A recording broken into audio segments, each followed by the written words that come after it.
It's my feel-good breakfast show.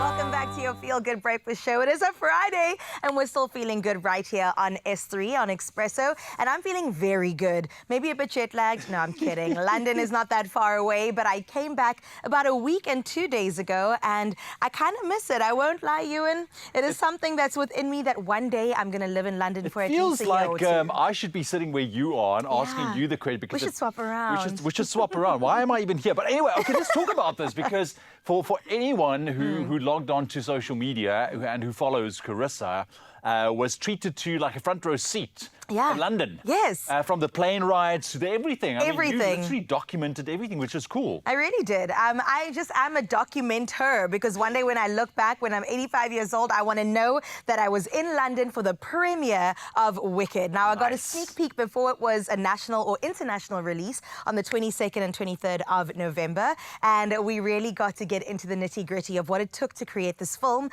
We got to be in the press conference, which was incredible. I mean, all of the actors within an arm's reach. Look there. That's the director of Wicked as well. We were on the red carpet. Well, for them, it's the green carpet. And I just had such a time of my life. What is it like? It was my first time doing this.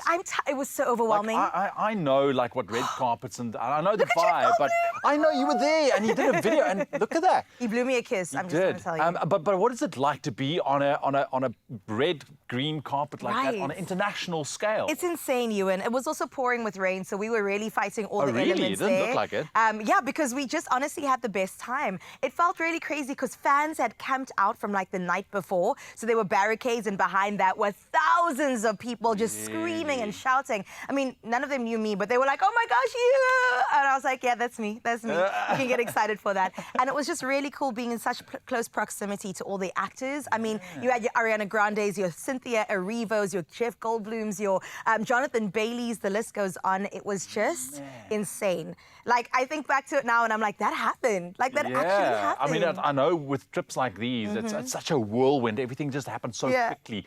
But you got to try and soak it in. So well done for being such a great documentee. Oh, I appreciate that. I hope you enjoy the content. That's me arriving in London and then, of course, enjoying the carpet and going to the press conference. It was a jam-packed 3 days, in and out, and it was incredible. Also, shout out to the director for really taking a story from like the 1900s, Wizard of Oz, and also Wicked, the original, and making it his own. Like, he had his own print in there for sure. It is filled with so much diversity from differently abled people, differently sexually orientated people, different aged people. It was just everything and more. Lovely. So shall we get into the actual press junket quickly? I think so. Let's get into a little bit more about it besides my POV. It is, of course, the star-studded cast of Wicked that I want to tell you more about. And it includes Cynthia Erivo, Ariana Grande, Jeff Goldblum, one of my favorites, as they shared insights into bringing the magical world of Oz to life on screen. Now, from iconic performances to breathtaking visuals, this film reimagines a Broadway classic on an epic scale. And I think it's about time that we take a look at those fascinating interviews just to get into the brains of the people behind the movie. Are people born wicked? Or do they have wickedness thrust upon them?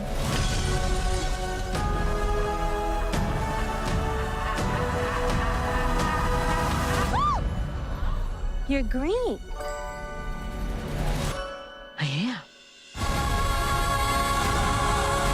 I think, first of all, I really, really want to thank Mark Platt for holding on to this property, this magical Wicked, right? Until the most talented, suitable, collaborative, amazing John M. Chu came along. And he was the one who called me and gave Madame Morrible to me. I must say, at first I was like, John, I don't sing. Are you kidding? Cynthia Erivo and Ariana Grande. They were like, don't worry, they'll take over for you. And they did. You're the one the wizard has been waiting for. In order to sing Defying Gravity in the wires, in the corset, I needed a really wonderful vocal coach. And we had started training on the wires much earlier on in the process. And I would run and train about 2 hours every day before I would come into work. But it was necessary because I really needed to get my body ready for it, because it requires something very different muscularly in the body in order to have enough of the stamina to sing that way. Usually when you're up in the rafters with that size of sound, you need the ground beneath you. You actually need gravity to make the sound, and because I didn't have it, I had to sort of find it in my body.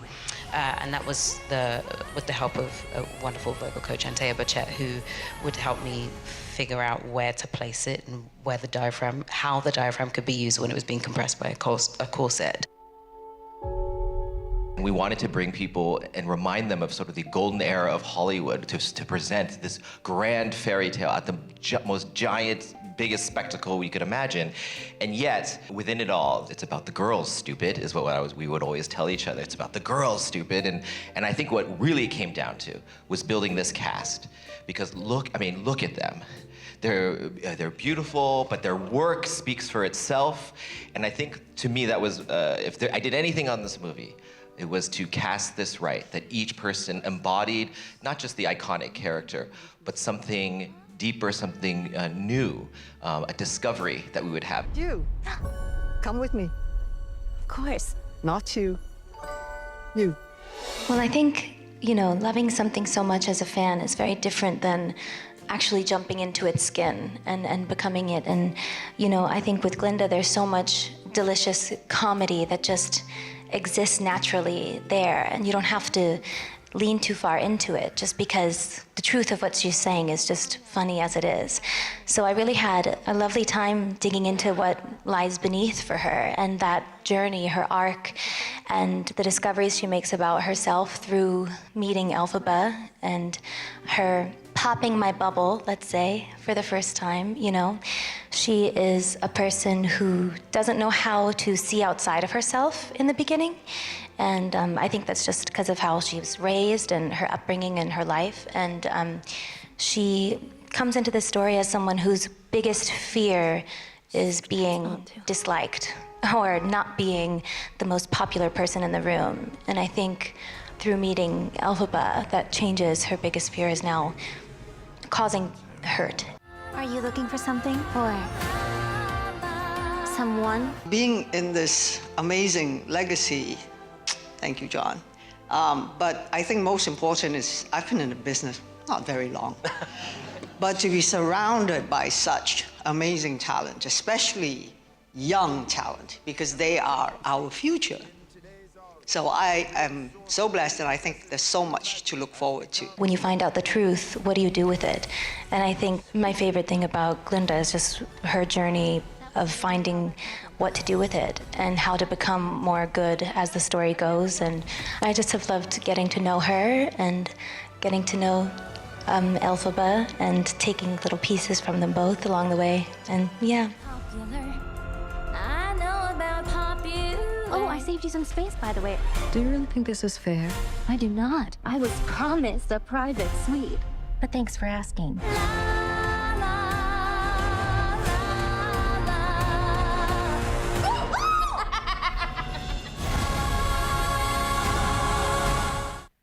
Can I tell you that I've got goosebumps all over That's again? cool, man. The movie's 2.5 hours. It is a musical. So if you're into that, please brace yourselves for an absolutely wicked time. It's incredible. There's also humor in it. And the best part is that this is part 1. Next year, this time, there's a part 2.